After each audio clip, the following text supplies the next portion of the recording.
So we're going to turn to the science because we all believe in science. Well, my science, not your science, but mine. There's an article titled The Science of Regrettable Decisions, written by Dr. Robert Pearl, who is currently a professor at Stanford Grad School of Business and Medicine. So he's a scientist in some aspect. This article starts talking about Lori Loughlin from Full House. For the ones that don't know, Lori Loughlin and her husband paid $500,000 bribe to get their daughters into USC as part of the crew team recruits. What were they thinking? We may never know. What was their perception at the time? Was this bad judgment?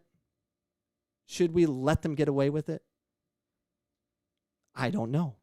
AIA, was that bad judgment? Should we just, it's okay? I don't know. So here's the science. And forgive me, I want to read this part. Hold on real quick. Yes. Was that you? What? Sorry, nothing. Denise just made a good point. She brought up how the ref didn't notice when the other team was calling the Millennium Girls the B word.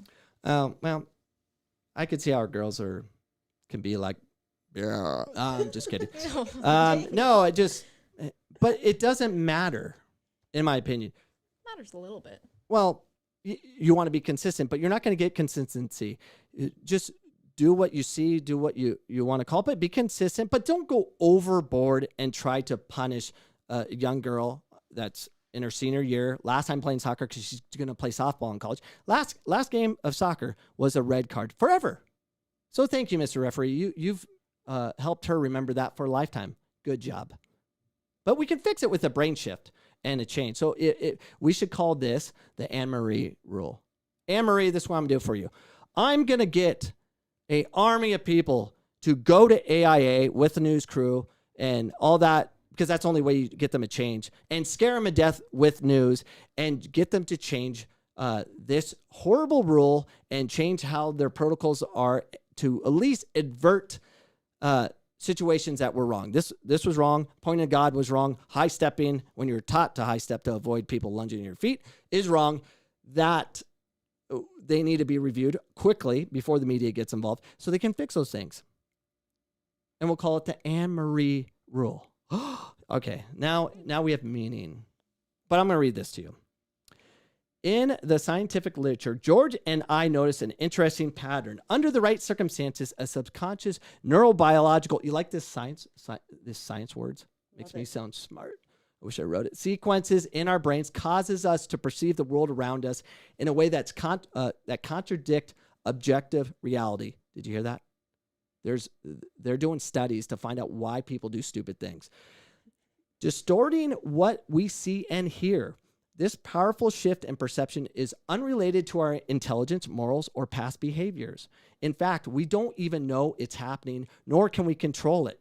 George and I named this phenomenon brain shift and found that it happens in two distinct situations, those involving high anxiety, refs getting screamed at all day, and those associated with major reward.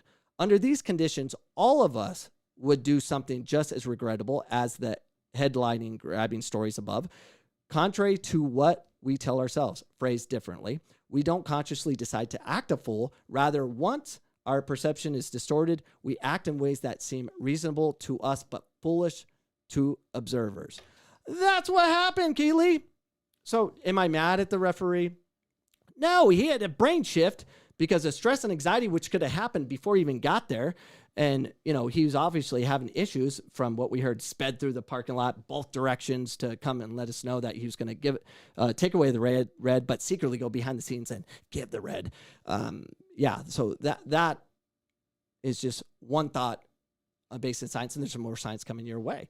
What are you doing, AIA? Is it possible that your brains are perceived this world in a distorted way?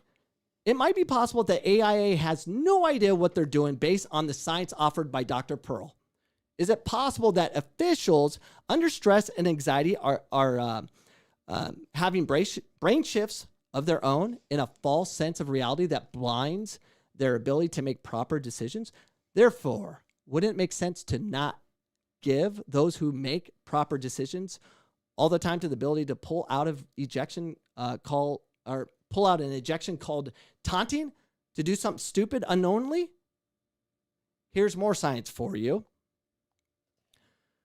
The Dateline experiment showed us the situation involving fear and reward can lead to poor snap judgments. But what would cause someone to stand by a foolish decision? So that's kind of what happened, Keely. The referee's like, red card. Oh, wait, no red card.